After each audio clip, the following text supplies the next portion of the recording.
할렐루야. 옆에 계신 분들 눈인사 하시면서 한번 이렇게 인사합시다. 더위 잘 보내셨습니까? 애쓰셨습니다. 잘 오셨습니다. 예, 아유 너무 애쓰셨습니다. 지난주 많이 더웠는데 지난 22여일간 낮에는 30도 이상, 밤에는 25도 이상 열대야가 계속 이어지고 있다고 합니다. 지난 주일 2부 예배 마치고 제가 현관 로비를 나가서 바깥 현관문을 딱 여는데 말이에요, 숨이 턱 막히더라고. 진짜 처음이었습니다. 그날 뉴스 보니까 지난 주일 용인 뉴스 나왔어요. 할렐루야. 38도. 그죠? 여중과 이천은 40도가 넘었다고 뉴스에 그렇게 나오더라 말이죠. 설교를 묵상하면서 이런 생각 들었어요. 우리는 한여름 잠깐인데 구약의 이스라엘 백성들은 광야 40년을 도대체 어떻게 감당했을까? 오늘 같은 날, 어떻게 보면 오늘같이 더한 날도 있을 건데, 뭐 기후가 다양하기도 하지만 건기도 있고 우기도 있고 하지만 지역마다 조금 차이가 있지만 그럼에도 불구하고 광야를 지났는데 말이죠. 개척 전에 성지순례 다녀온 적이 있는데 오늘 본문의 배경이 되는 시내산을 한번 카메라에 담은 적이 있어요. 좀 보이시나요? 본 듯한 여인 한 분이 계시는데 집사람이죠. 시내산 정상입니다. 모세 기념교회. 뭐 교회라고 할 것도 없어요. 아주 작은 모습의 모세 기념교회가 있죠. 거기서 시내산을 사방으로 이렇게 하면서 찍은 거예요. 시내산이 돌산이죠. 그죠? 시나이 반도 제일 밑에 있는데 아주 척박합니다. 오늘 우리가 또 나누게 되는 이스라엘 백성들이 광야를 행진할 때 40년 동안 유랑했던 곳, 에돔 족속, 모압 족속, 요단강 오른편이죠. 지금은 요르단이에요. 요르단이라는 나라 있지 않습니까? 그 나라의 광야가 저런 모습이죠. 거의 진짜 모래만 있는, 풀 한 포기, 샘 하나 보기 어려운 저곳을 이스라엘 전체가 합니다. 장정만 60만 명이니까 아이들과 어르신들, 거기에 가축까지 학자들에 의하면 200만 명 이상, 용인시 전체 인구가 100만 명 조금 더 되는데 같이 이동하는 거예요. 같이 머무는 거예요. 여러분, 그 일이 쉽습니까? 쉽지 않아요.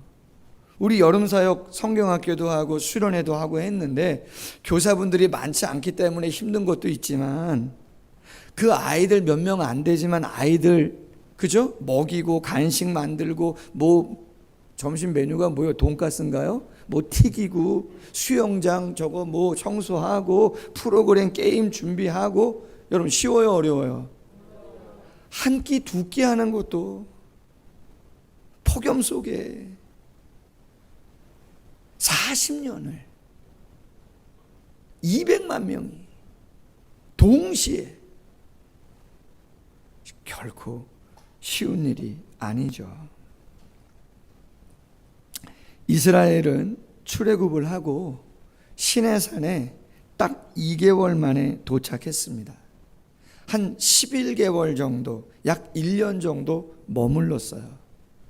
중요한 거 두 가지를 합니다. 첫째는 지도자 모세가 시내산 꼭대기에 올라가서 뭘 받죠? 10계명을 돌판에 받습니다. 10계명만 받은 게 아니에요.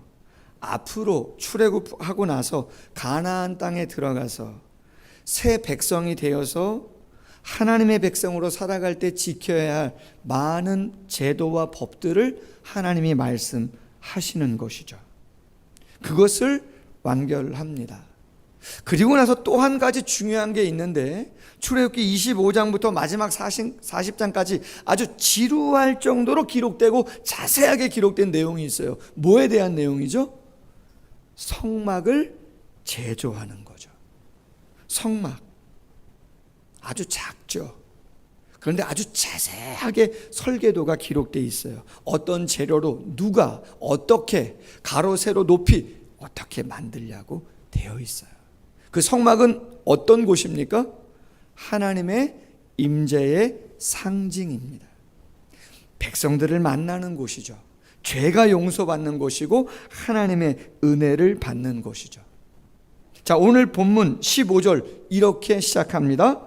성막을 세운 날에, 학자들에 의하면 정확히 출애굽한 지 2년 1월 1일 정월 초하루에 성막이 다 지어지고 났더니 어떤 일이 벌어져요? 그곳에 느닷없이 구름이 확 몰려옵니다. 밤에는요, 어디서 나타났는지 불이 말이죠, 성막에 확 임재한단 말이죠. 구름, 불, 누구를 상징하나요? 하나님을 상징합니다. 하나님이 그 성막에 임재하신 거죠. 그런데 중요한 건 이제부터죠. 이제는 모든 것, 새 법도 만들어졌고 하나님을 만날 수 있는 성막도 만들어졌으니 시내산이 종착역인가요? 아니죠. 목적지는 가나안 땅이에요.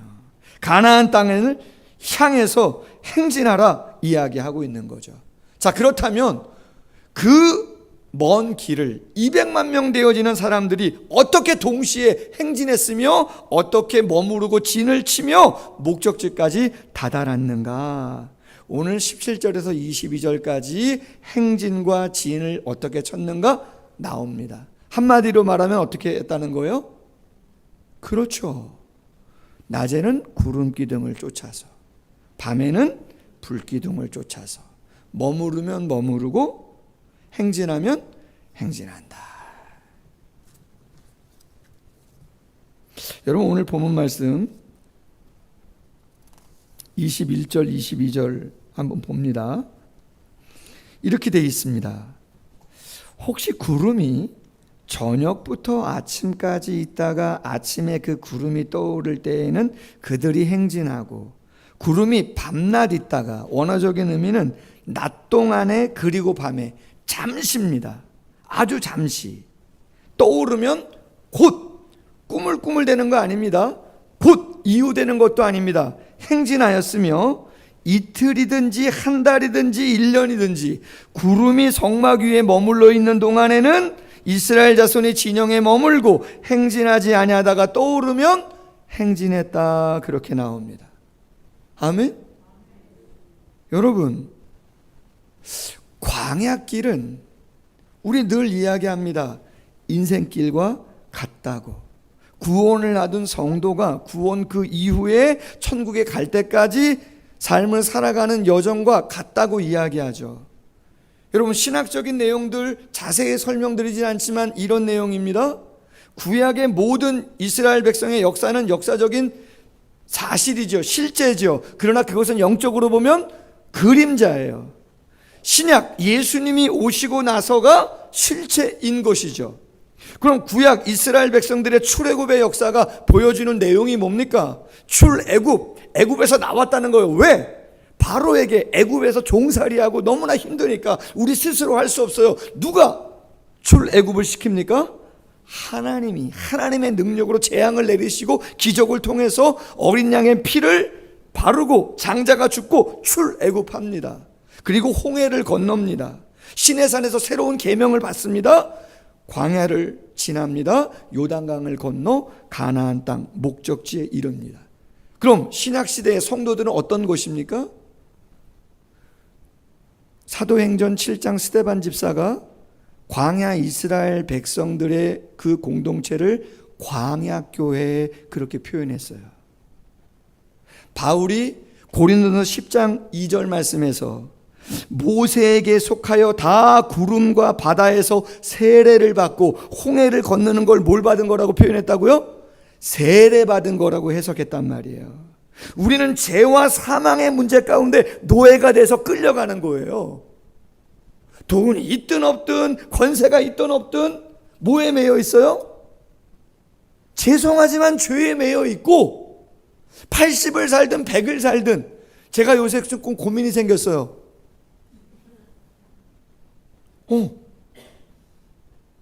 얼마 전에 탈모 얘기했는데 동역자들 목회계를 세우러 가가지고 4명 5명이 갔는데 2명이 탈모가 심하거든요. 저 서해안에 있는 어느 한의원에서. 다른 거 목회계획 세울 거 없다고. 그게 일본이라고. 3시간 반 동안 제천에서. 저는 아무렇지도 않은데 요새 스타일이 안 나오더라고요. 이리 빚어서 저리 빚어도 스타일이 안 나와요. 여러분 80이든 90이든 100이든 그 이후에는요 갈립니다. 그건 우리의 영역이 아니고 하나님께서 직접 하시는 거예요. 무엇으로도 예수의 피로 십자가와 부활로 구원시켜 주신 거예요. 끝입니까? 아니요. 예수님이 산상수훈을 통해서 새 율법을, 하나님 나라의 백성들이 이 땅에서 살아갈 법을 주셨잖아요. 그리고 우리도 광야를 지나가는 거죠. 그리고 우리도 요단강을 마지막 건너서 최종 목적지 천국에 이르게 되는 거죠. 아멘. 자, 그렇다면 이스라엘 백성들이 똑같이 구원 얻고 나서 목적지까지 갈 동안 광야 40년을 거칠 때 그냥 간 게 아니잖아요. 그냥 이동한 게 아니잖아요. 내가 원하는 대로 내 멋대로, 내가 급한 일 있다고 내가 원하는 대로 한 게 아니고 원리가 있단 말이에요. 광야길을 걸은 원리가. 그렇다면 그 원리는 우리에게도 적용이 되어지는 줄로 믿습니다.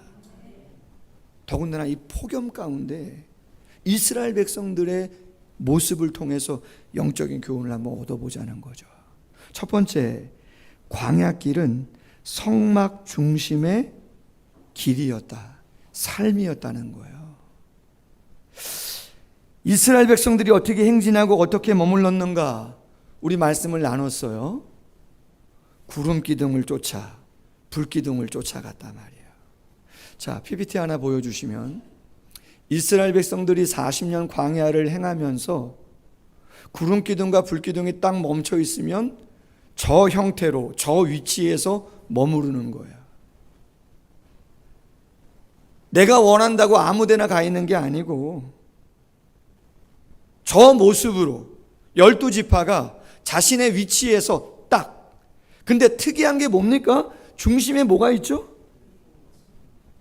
붉은 거 성막이 있잖아요. 하나님의 임재의 상징인 성막이 중심에 딱 있단 말이에요. 행진할 때는 어떻습니까? 그 다음 그림이죠. 위아래 같은 내용을 다르게 표현한 거예요. 행진할 때 제일 앞에 선봉에 두는 게 뭐예요? 법궤예요.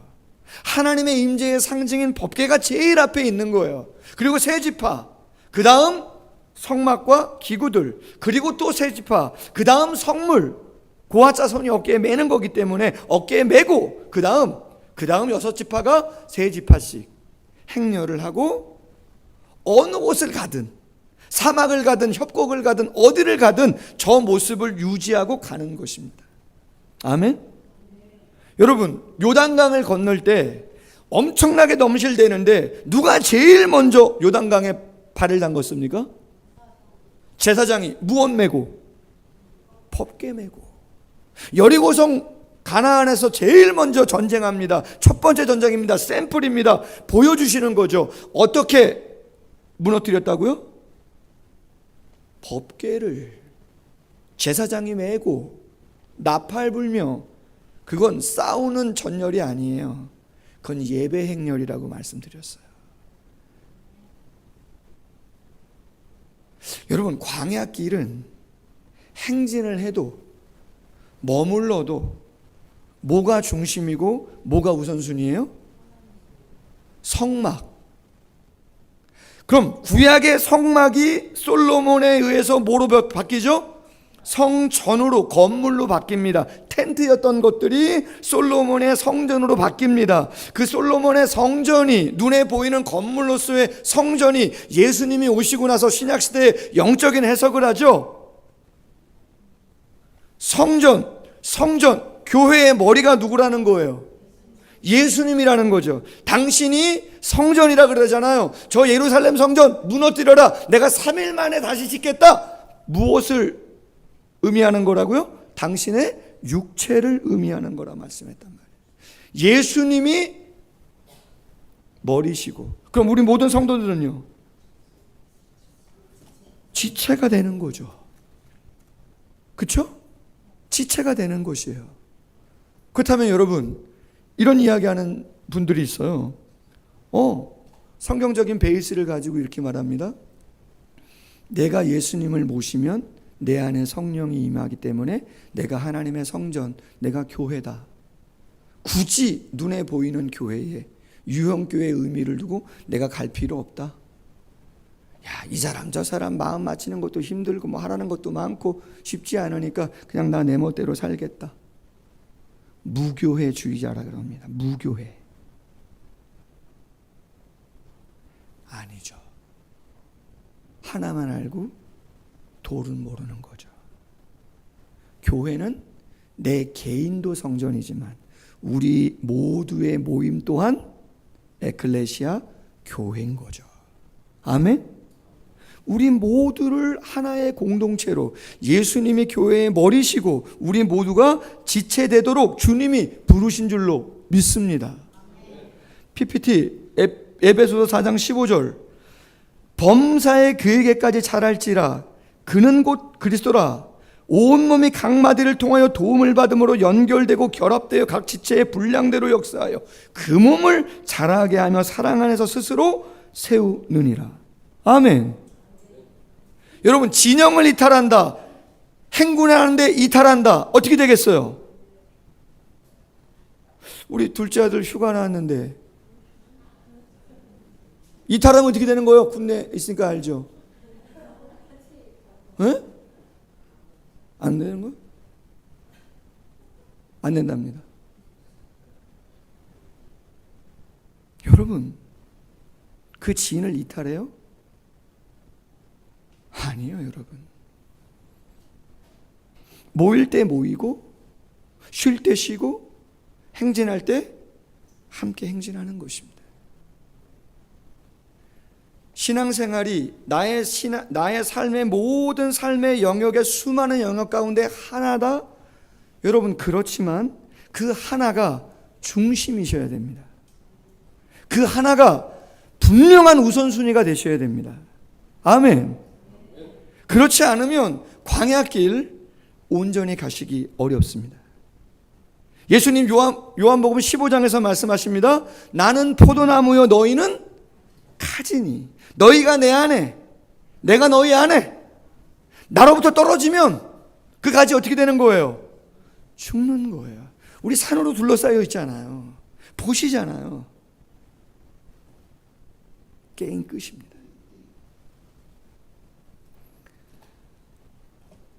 신간 중에 제가 새벽에 소개했던 책이 한 권이 있는데, 죽은 교회를 부검하다, 이런 책이 나왔어요. 외국의 톰 레이더라고 하는 분이 기독교 저술가인데 책을 썼어요. 폐쇄한 교회들, 쉽게 말해서 더 이상 교회를 유지하기 어려워서 문 닫은 교회들, 14개 교회 분석했습니다. 왜 교회가 문을 닫았나? 여러분 놀라지 마십시오. 작은 교회만 문 닫는 게 아니에요. 언젠가 제가 말씀드렸는데 미국의 수종교회라고 있어요. 로버트 슐러 목사님이라고 하는 분, 대단한 분이죠. 교회가 진짜 수종으로 돼 있어요. 외관이. 우리나라 서울에 가면 임마누엘 교회인가요? 감리교회. 김국도 목사님인가? 그분 임마누엘 교회가 유리로 돼 있잖아요. 전체가. 더 커요.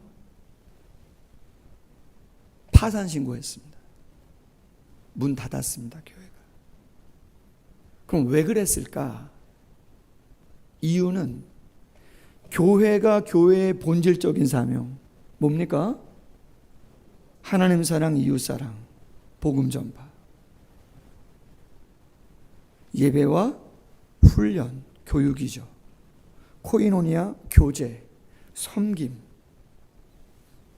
복음을 전파하는 이 사명을 감당하지 않을 때 교회는 돈이 있어도, 조직 있고 프로그램이 있어도 결국은 무너진다는 거죠. 결국은 쇠퇴하는 거예요. 내 삶에 기도가 없고, 내 삶에 예배가 없고, 내 삶의 말씀에 교육을 받는 훈련이 없고, 성도들과 함께 교제하는 교제가 없어지고, 복음을 증거하는 그러한 영적인 담력이 사라져 간다면, 죄송하지만 목사가 됐든 누가 됐든 그냥 직분만 있을 수 있습니다. 죽어져 가는 거라는 거죠. 아멘? 그래서 여러분, 절대로 우리의 삶을 교회 중심으로, 교회의 일을 우선순위에 두고 감당하실 수 있기를 소원합니다. 아주 오래전 제가 신학교 다닐 때 언제 한번 말씀드렸나요? 목회학 시간에 교수님이 과제를 하나 내줬어요. 다른 교회, 지금 섬기고 사역하는 교회 말고 다른 교회 30교회 이상 주보들을 수집해서 갖고 오라고. 주보. 그때는 제가 형님 교회에서, 형님이 목회하고 있는 저 시골에 100가구도 안 되는 그곳에서 사역하고 있을 때인데 주보가 있죠. 타이프로 쳤던, 딱딱딱딱딱 쳐 만들었던 주보. 근데 그 당시 저희 같은 클래스에 있었던 노지훈, 지금 목사님이에요. 움직이는 교회 담임인데요. 아주 목회를 잘해요. 매스컴도 많이 타고. 서울에서 이야기만 하면 아는 역삼동에 있는 큰 교회 있죠. 우리 교단 대표하고 있는 대리석으로 지은 교회. 그 교회 교육전사였어요. 대형 교회부터 아주 작은 교회의 주보들을 다 수집했는데 재미난 게 있어요. 요새는 보기가 쉽지 않은데 그때는 표들이 비스무리했었어요. 그 중에 어떤 표가 있었냐면 이런 표가 있었어요. 하나님 중심, 말씀 중심, 그리고 뭐 중심이요? 교회 중심. 보신 적 있으신 분 아마 있으실걸요? 제가 예전에 섬겼던 교회 청년부를 지도할 때 비전 선포식을 하기 위해서 청년들에게 과제를 내줬습니다. 리더들한테. 우리나라 내노라 하고 하는 모든 교회, 교파 초월해서, 교단 초월해서 그 교회 주보와 홈페이지에 들어가서 그 교회 비전과 목적, 사명이 뭔지 한번 리서치해가지고 통계 갖고 한번 발표해라. 제가 얘기한 적이 있어요. 그때 리더들이 말만 되면 아는 우리나라 세계에서 제일 큰 교회, 여의도에 있는 교회,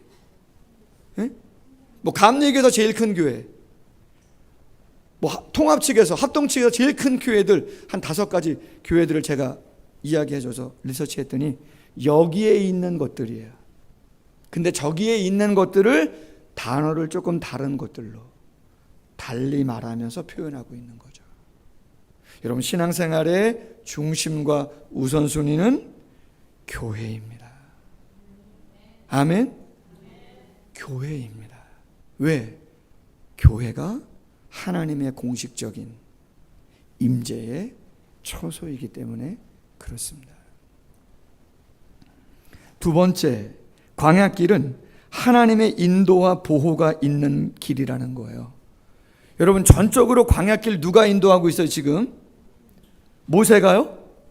아론도 아닙니다. 뭐 지파의 두령들도 아닙니다. 오직 하나님이 그 길을 인도하는 거예요. 근데 그 길 가운데는 좋은 곳도 있죠. 엘림 같은 데도 있잖아요. 물샘이 10개도 넘고 종려가지가 70주가 더 되고 그늘 있고 얼마나 좋아요. 근데 그런 데만 있습니까? 마라와 같은 곳도 있잖아요. 르비딘 같은 곳들도 있잖아요. 물 한 모금 얻기 힘든 곳도 있잖아요. 그럼 여러분, 이스라엘 백성들이 그 가운데서 원망하고 불평한 거 인간적으로 이해가 될까요?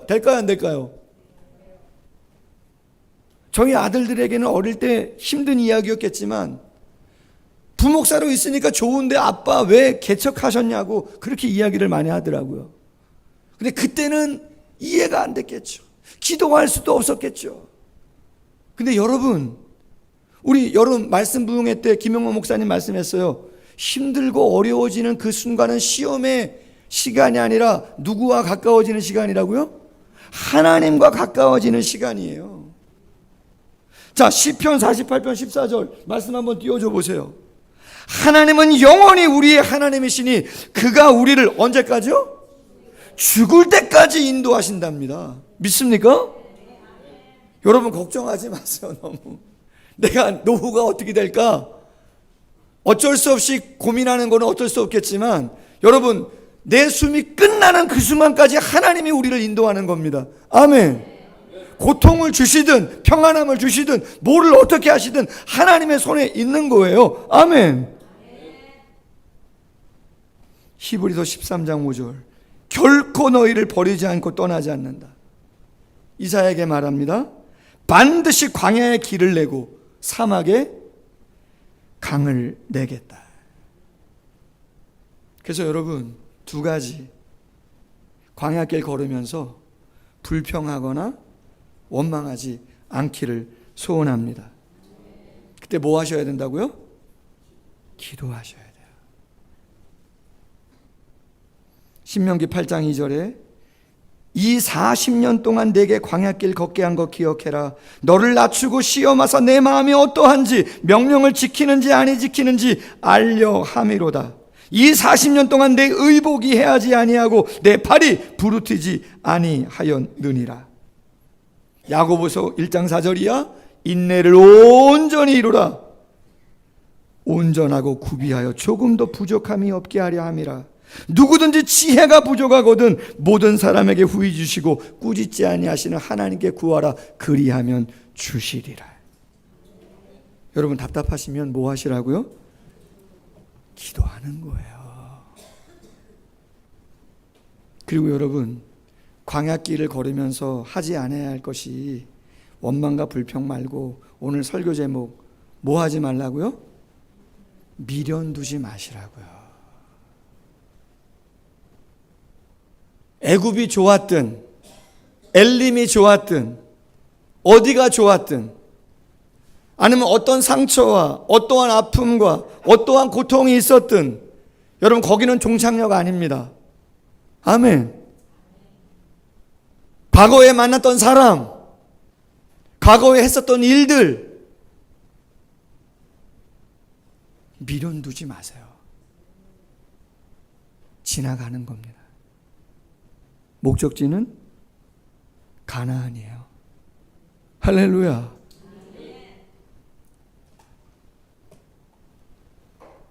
세 번째, 광야길은 맡은 직분을 감당하며 가는 길이다. 23절 이렇게 되어 있습니다. 하반절에 모세를 통하여 이르신 여호와의 명령을 따라 여호와의 직임을 지켰더라.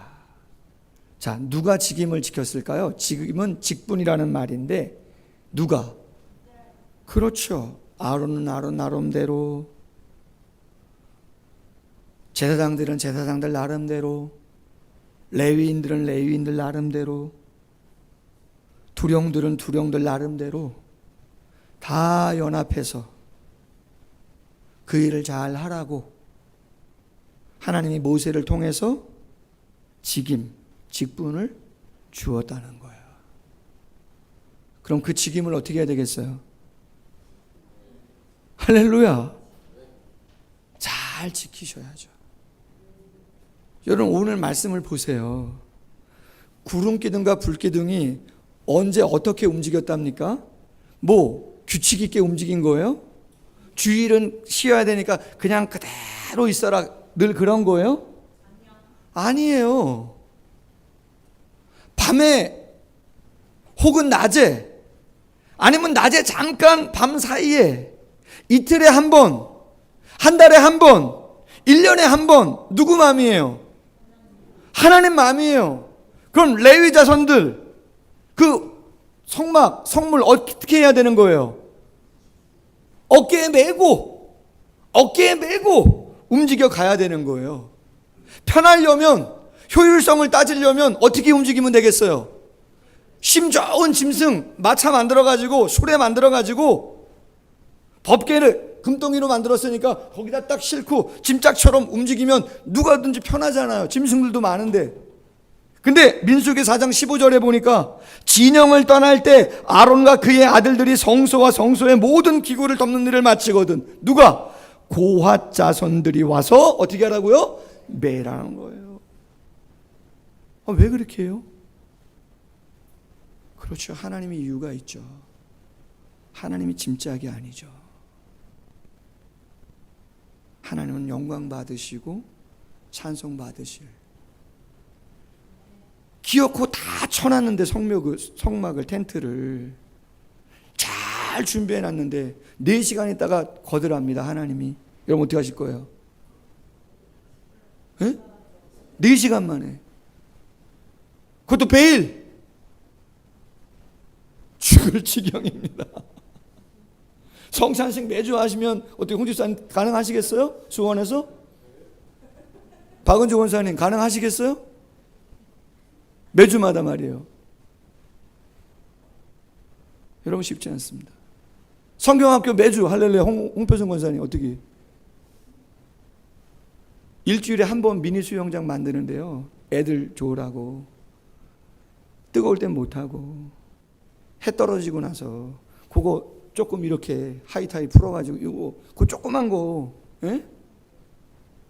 땀나고 쉽지 않던데요. 여러분 신앙생활은 내가 원하는 대로 하는 거 아니에요. 아멘? 그건 신앙생활 아니에요. 그건 아무것도 아니에요. 그냥 내 편한 대로 하는 거예요. 내가 누굴 믿고 있는가? 내가 무엇을 믿고 있는가? 무엇을 바라보고 있는가? 그걸 확인하고 감사하고 원망과 불평이 있거나 내가 모르는 일이 있을 때 기도하고 나를 구원하시고 살아계신 하나님께 이유가 무엇인지 묻고 원통하면 원통함을 쏟고 화나면 화를 쏟고 짜증나면 짜증을 쏟고 할렐루야 하나님께 다 쏟는 거예요. 그리고 그 하나님이 성령을 통해서 나에게 주시는 메시지를 부여잡고 그 길을 걸어가는 것이죠. 할렐루야.